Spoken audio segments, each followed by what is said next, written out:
Okay, folks, just want to test out my audio. I think it's working. We're going to get on with making the mousseline. So I have half a pound of sea scallops. These are from Prince Edward Island, and they're not cheap. I wanted to mention for my my cat ladies and my cat gentlemen that I'm using frozen fish. And the reason is because, okay, so that's half a pound of scallops, sea scallops, and half a pound of sole, which I'm drying. I'm using frozen fish because inland, if when you're out, when the fishermen are out to sea and fishing responsibly, this gets shock frozen and immediately seals in the nutrients and seals out the bacteria. But if you're living inland like I am, you need to realize that that fish has sat around for a while. Okay, so I'm an hour and a half from any port, and even the port of Montreal, I'm not even so sure of it, but whatever. Anyway, so I'm going to make a mousse, a mousseline, and you have to get your metal bowl ready and your sieve. In the restaurant, you have this flat tympanum covered with fine mesh for doing this, and you scrape with a scraper until all the fish gets chopped down. Sorry, I'm making a noise. And that's the best way to do it, but I don't have that implement, and I have a lot of implements. So the reason it's metal is because we're finishing this with egg whites and cream, and it's going to be over an ice bath, and the metal bowl gets cold very quickly. That's why it has to be metal. At least that's why I think it has to be metal.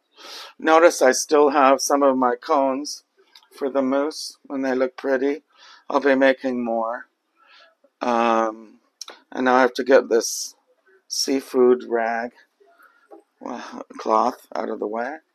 And we're going to blend this to of extremely fine, extremely fine consistency. And it may take scraping down a few times.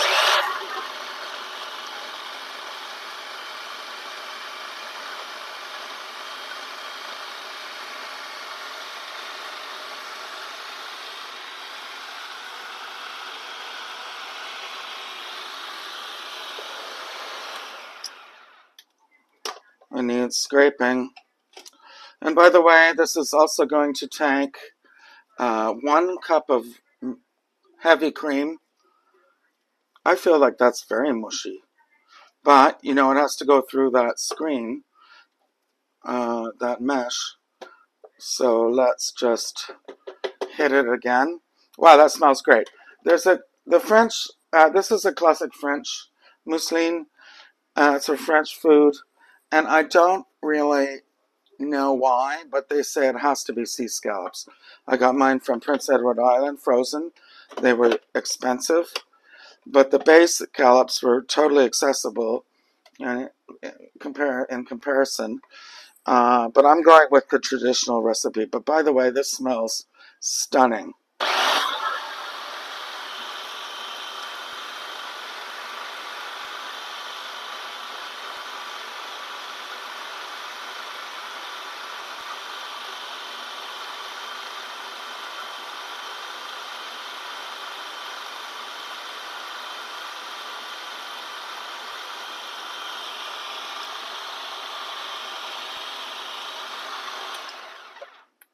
Okay, let's get this out of the way and start with getting the blended seafood into the how am I going to do this? Just a second. I'm talking and trying to do this at the same time. Okay. I'll put that somewhere in the sink, and I'm going to put all of this in like that. It's going to produce quite a lot, so I'll just have to remember to get the cream out. And there's something else that goes in once it goes in the ice bath, but I can't remember at the moment. Oh, it's an egg white. So you want a cold egg white. So anyway, I'm just going to do this, get it through. I don't know how it is for you viewers at home. We're just going to do this till it comes out through the other side. By the way, this sole was skinless and boneless, so we're not even worried about it. But look, it comes out nicely. Nice. It's just going to take a little while.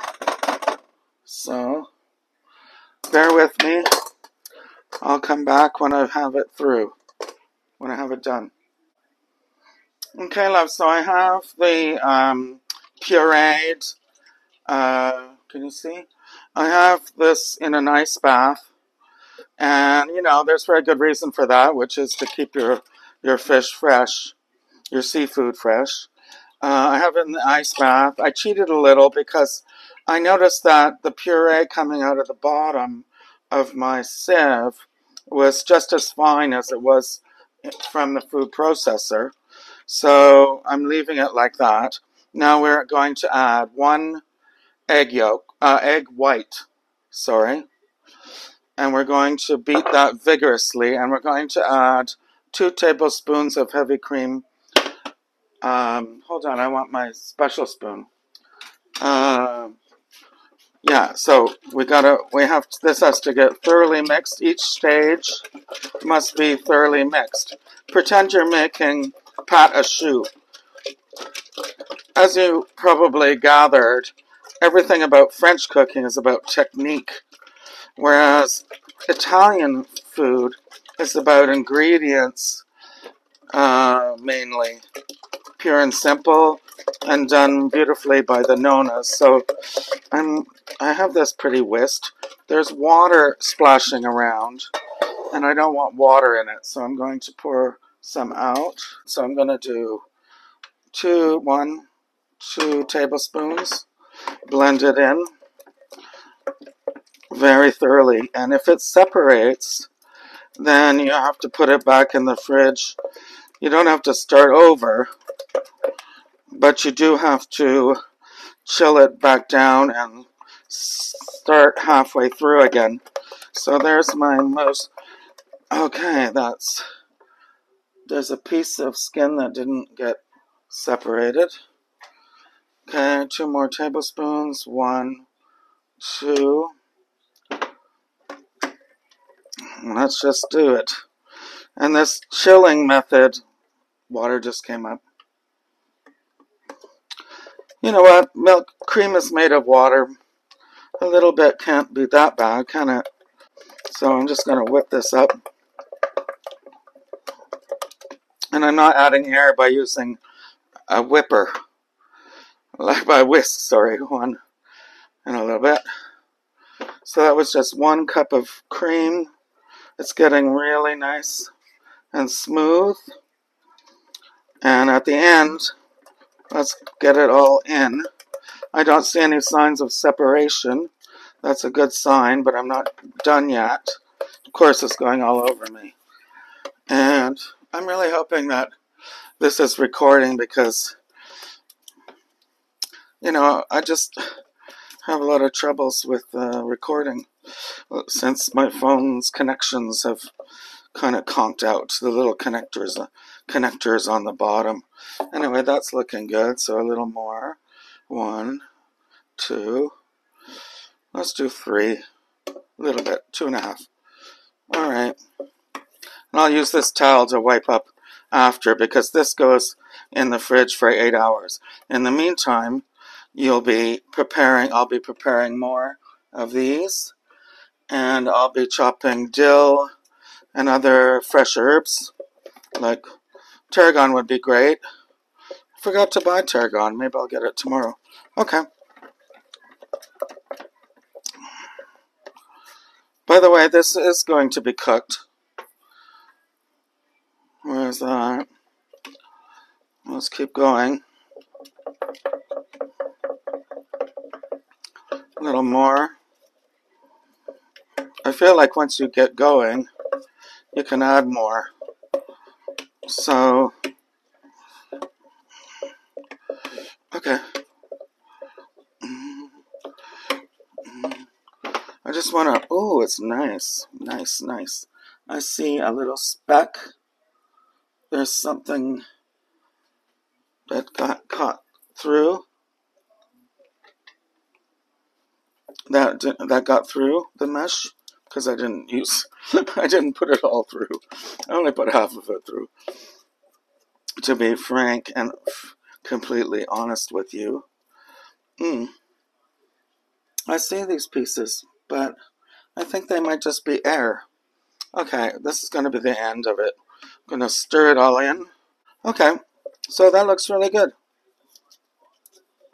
I'm going to leave it in the fridge, covered,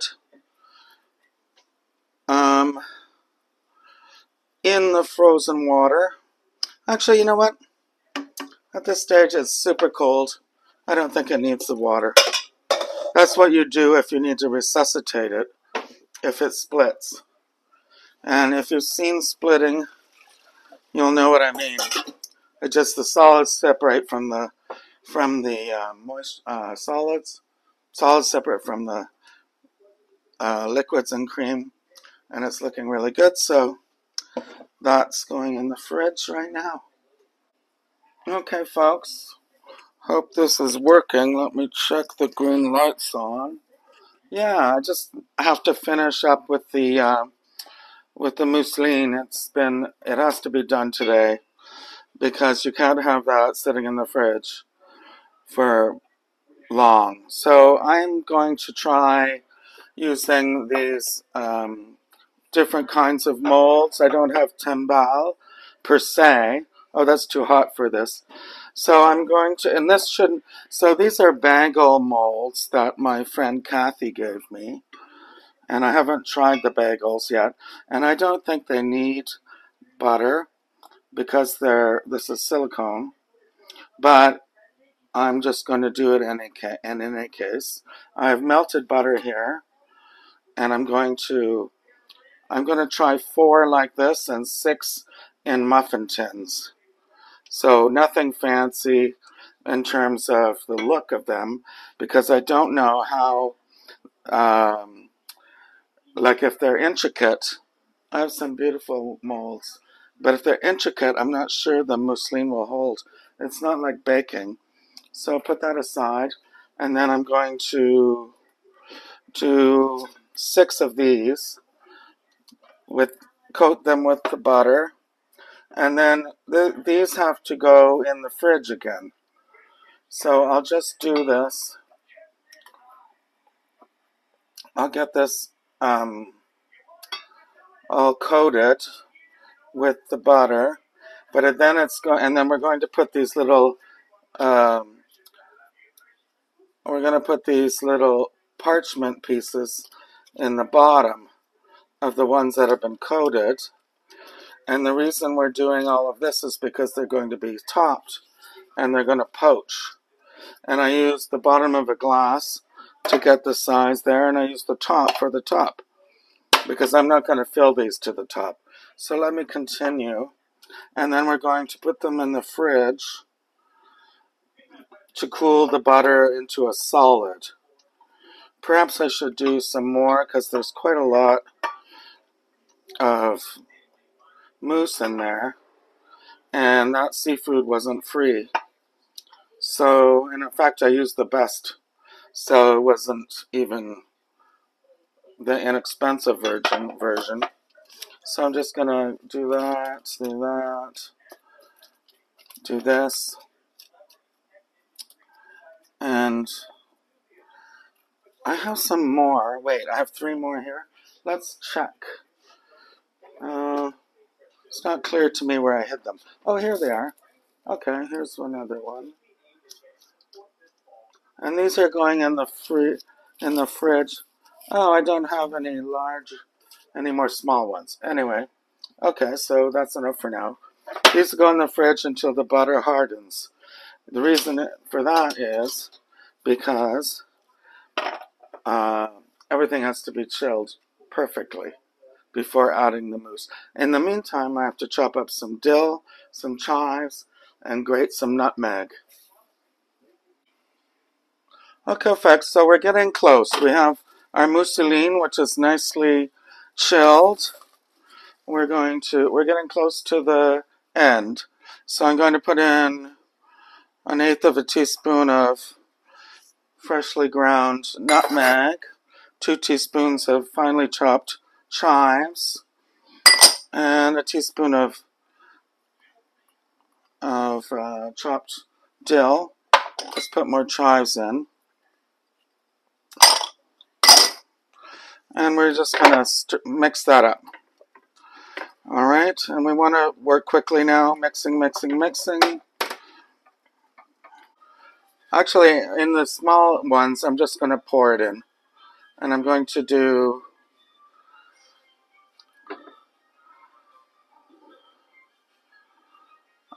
six like this.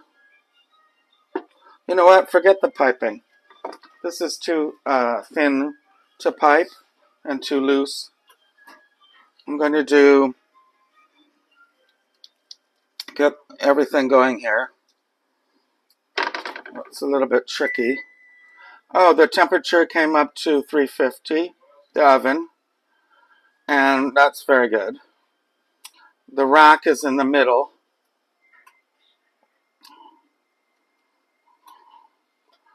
There's 6. Now, I want to see how I only buttered a couple of these. Let's see if I can get this in. I would like them to be tubular.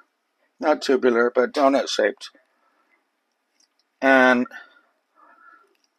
you know, this is an experiment. Let's do it. And they'll flatten out, hopefully. At least I don't have to use my piping thing, which requires a lot of more washing up and skill. So let's but get the mousseline in here. Then what you're going to do is get the hot water running, because we're going to make a bain-marie. These have to be gently cooked in a hot water. Alright, let's keep going. Then there's another stage. There's another thing that has to be done, which is to butter some parchment rounds and place them on the top. But, okay, that water's hot. I just need my hands to get clean. And now we're going to not waste. We're going to use the rest. Remember, this is half a pound of scallops and half a pound of oh, it's a piece of rosemary. Okay, half a pound of sole. I made sole meuniere the other night. That was amazing. I'm going to make it again. Wasn't that hard. Okay. I think we have...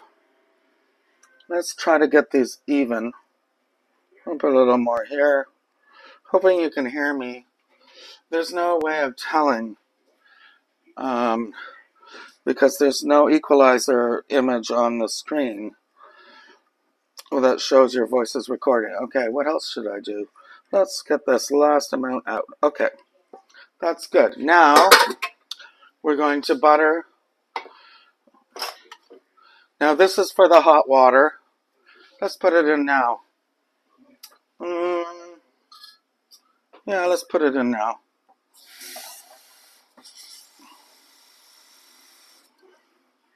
Just want it to reach to the bottom of the tray.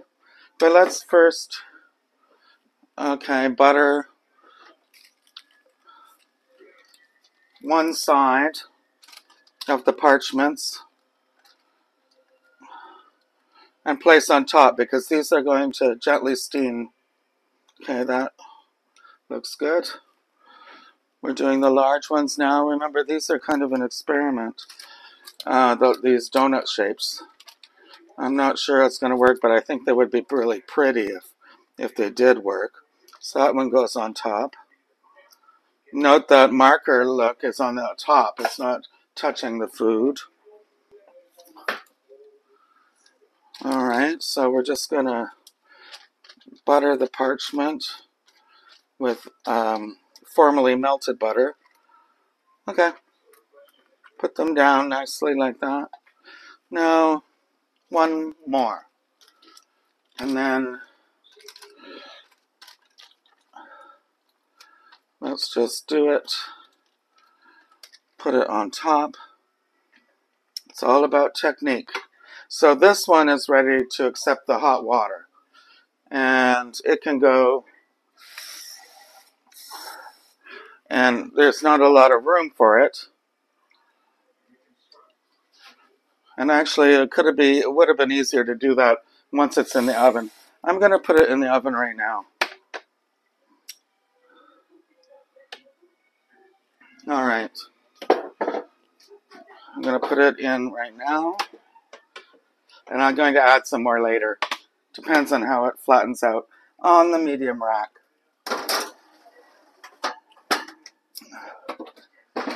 Okay, so now we have these. And we need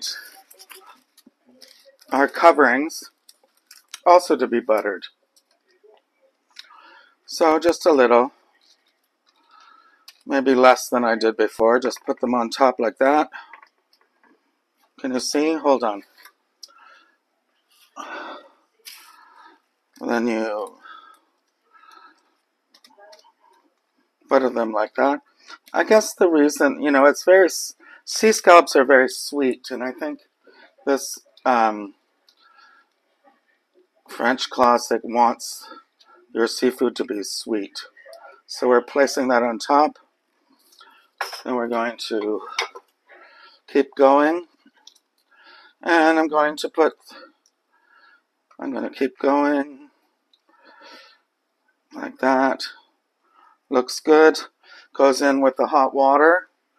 And I don't need to show you everything, but it's going in at 350 for 20. I think the shallow ones are going to be 20 minutes, and I think these ones, which are quite thick, are going to be 25 minutes.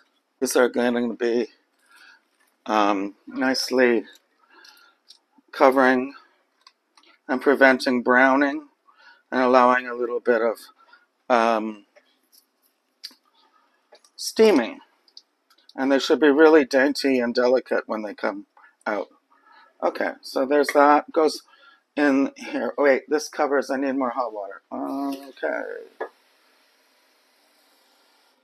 It's not boiling water. That would be too much heat. And they would start cooking like eggs on the outside. Remember, there's an egg white inside. This. So that's going to produce some steam. That goes in the oven like the other ones. And I'm going to check at 20 minutes. Okay, I hope this is working.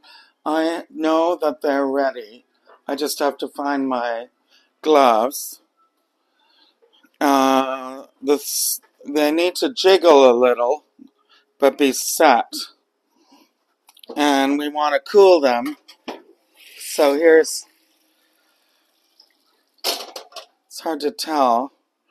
Let's see what this looks like. Oh yeah, they look set. And they are jiggling.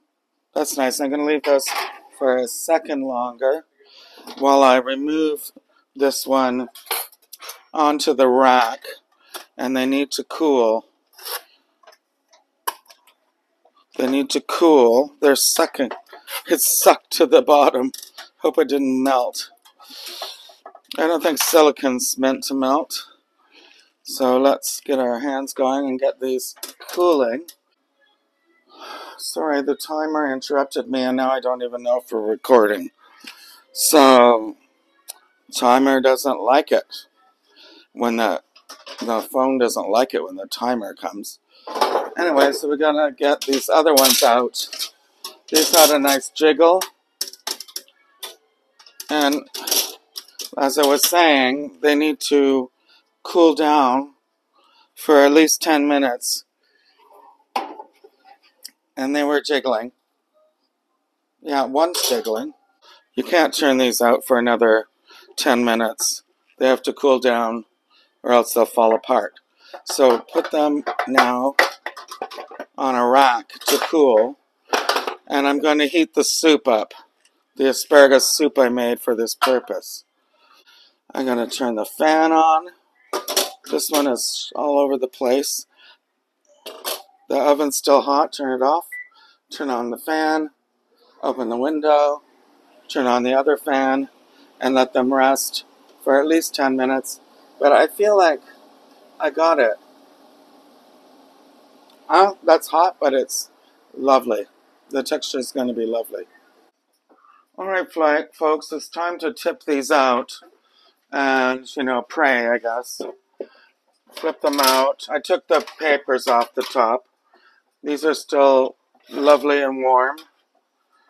Let's see if I get... Oh, these look great. Okay, well, one broke.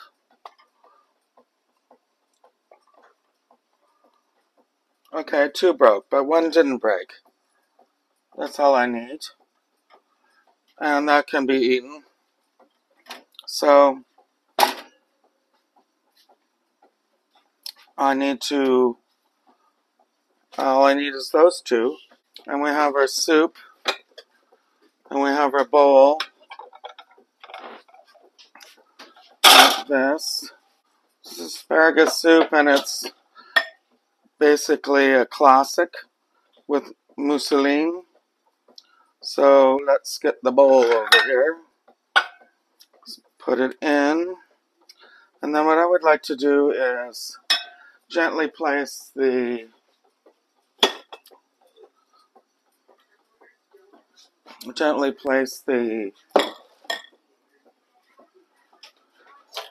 one that turned out well into the center like that. And I'm going to just fix that a bit. And now I'm going to add a little bit of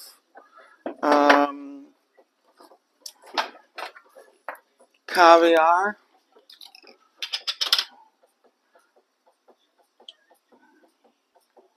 Just a little bit like that. And then we're just going to garnish like that with chives. I'm going to add a little nice dill. And it can go, wherever you want. And then I have these croustades I made, which are basically chips. And I think these are really good to have with some asparagus spears, like that.